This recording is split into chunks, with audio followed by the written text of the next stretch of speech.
folks, it's Wednesday, and welcome to Ask Evelyn, where we answer your questions about recycling, compost, garbage, and other trashy topics.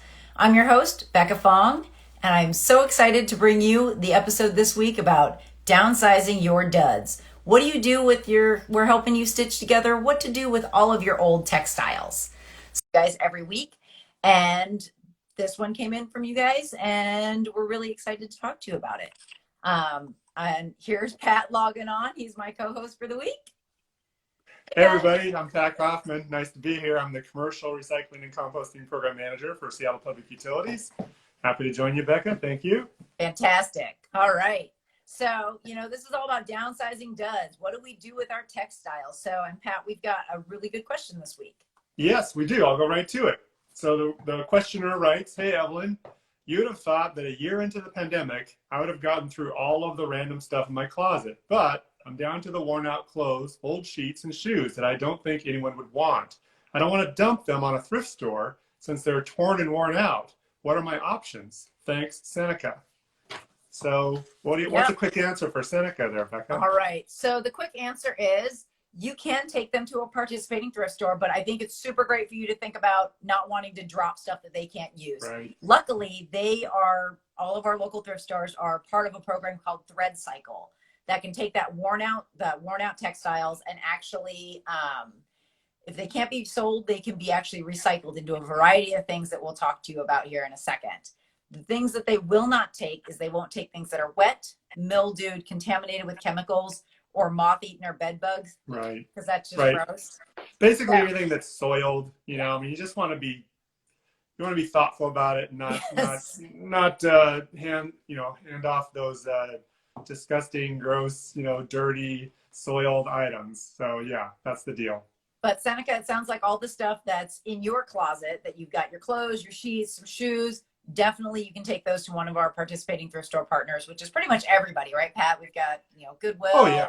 Value Village. Yeah, they're all open now. Everybody's open again, receiving materials, and they take, belts and handbags and duffel bags and curtains and draperies and all kinds of textiles, not just clothing, the typical.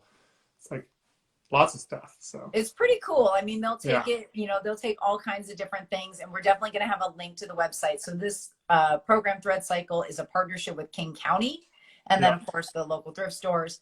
And the link will tell you not only like what they accept, because we just kind of fired it at you really fast, but you will be surprised how much stuff they can take. And so Pat, you and I were kind of looking at like what happens to all of this stuff.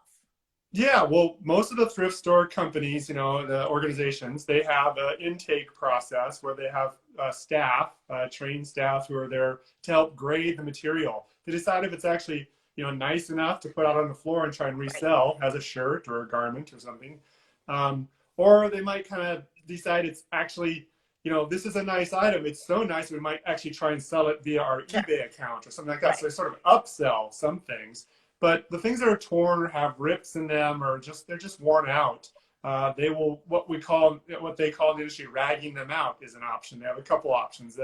They will, send it to vendors who will basically take the material and shred it into padding or packaging or kind of stuffing. Yeah, for another product. Or there's the actual rags. A lot of t-shirts can be made just into different maintenance rags or shop rags. So that's another option. Yeah. Definitely. And so we had a comment come in, and you don't need to label things separately for Thread Cycle. Like Pat was saying, you can put like perfectly good items in a bag with stuff that's torn and ripped, because the staff will go through it at the different thrift stores, and they'll go through a process that they call grading, and they'll physically touch everything and kind of look and see like, okay, is this, nice enough, like Pat was saying, to sell on the floor, or is this something we need to put into another bin to go through the Thread Cycle recycling program?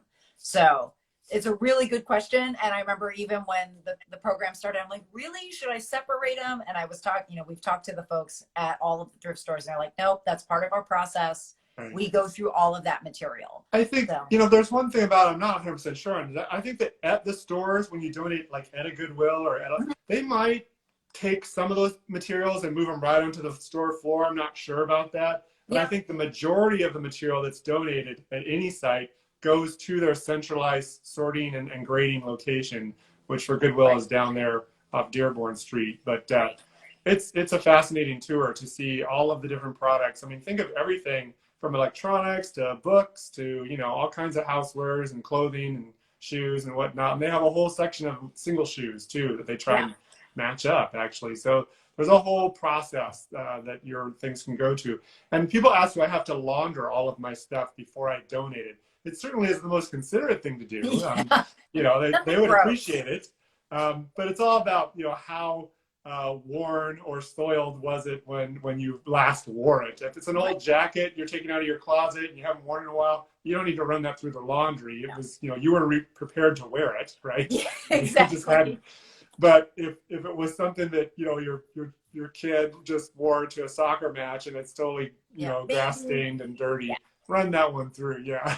Totally, totally. But so I think we wanted to be pretty clear, you know, they will take all kinds of different things. Yeah. The details, you know, like, so I have a pair of pants. What do you that, got there? You know, Oh, I yeah. use, So I you got use, a pair of jeans that they were a pair of jeans, but they'll Yeah. take this. They say, you know, anything Yes. that's larger than like a hand, essentially, they'll take because they're going to Yeah. recycle most of the material for fiber. Yeah. So like the soundproofing, the stuffing, the insulation. Actually, there's a whole product that's made out of blue jeans. That's denim Yes. wall insulation, which is pretty That's cool. right. My neighbors Yeah. put some in, which is pretty neat. But yeah, they'll take all kinds of stuff. I mean, this isn't even a full garment, and they can totally use this. And it So- looks like you're doing the on-site, you know, you're downgrading it yourself by kind of, you know, scavenging scraps off of it for other projects, right? It's true. It's totally Yeah. true. Total scavenger. So Pat, you had another example too that I thought would be really good to show. I folks do. of It's what, actually quite timely. Today is one of my favorite old sweatshirts, Kel's Irish Pub, right? Woohoo!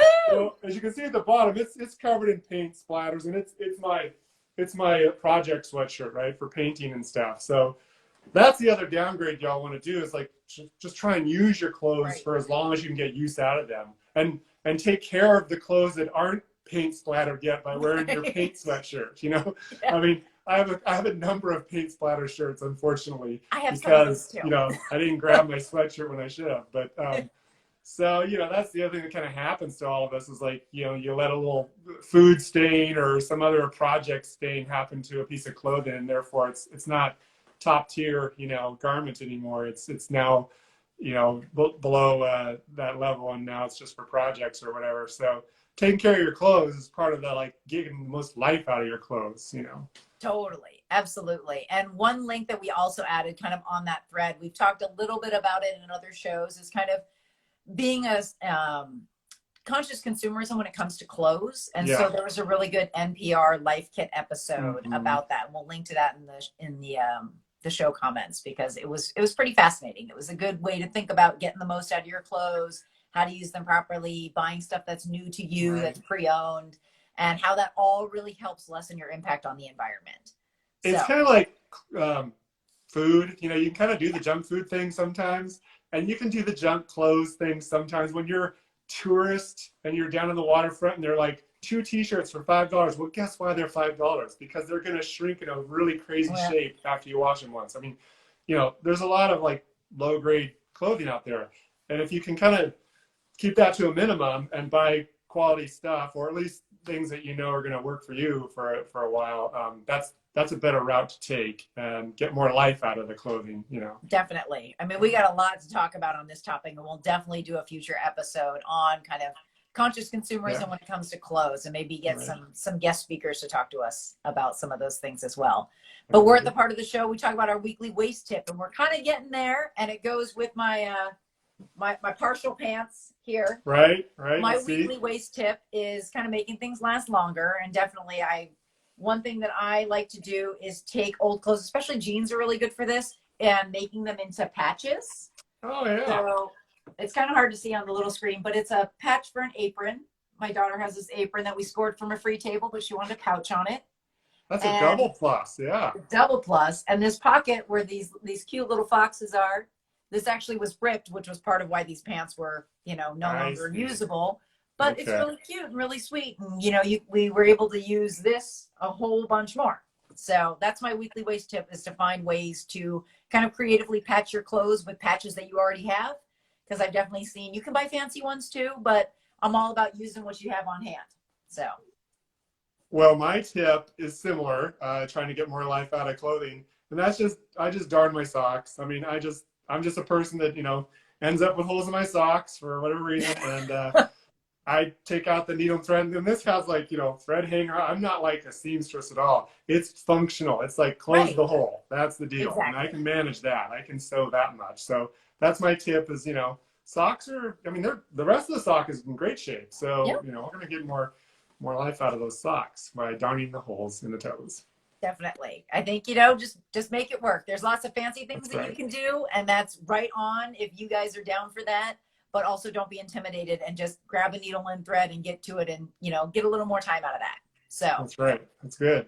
all right. We would love to hear from any of you who've got some cool little tips and tricks that you'd like to share with us too, always. One quick reminder too is coming up this weekend, Saturday at South Seattle College. So March 20th. That's in Right. partnership with Waste Management. We will not be collecting household goods and clothing, unfortunately, Okay. this week. But we will be collecting electronics, styrofoam, and household batteries and a few other things. So check out our website, seattle.gov/utilities beyond the cart. So that's it. That's South Seattle College Yes. in West Seattle. West Seattle from 9 to noon. So Great. That's great. That's a great event. I mean, it should be, hopefully the weather holds and you get a lot of people through there. Yes. Those are usually very popular events. Down in Super West Seattle. popular. You get a Yep. lot of people down there. So a lot of people great. tend to bring their electronics and their foam. It's a super Right. convenient place to bring a lot of that, and household batteries. Those are things we offer through special item pickup at home. Yeah. But if you can do it all at once, if you can drive by, it's fantastic. Bring your mask, line up. It's usually pretty Right. quick. So we hope Excellent. to see you there. Well, great. Another great event. All right. All right, folks. Thank you guys so much. Keep those questions coming. Facebook, Instagram, Twitter, or ask Evelyn at seattle.gov. And we'll be answering your questions here every Wednesday. And with that, I'm Becca Fong. And remember, life's simpler with less stuff. And I'm Pat Kaufman. Remember to recycle right. We'll see you next time. All right. Bye. Bye-bye.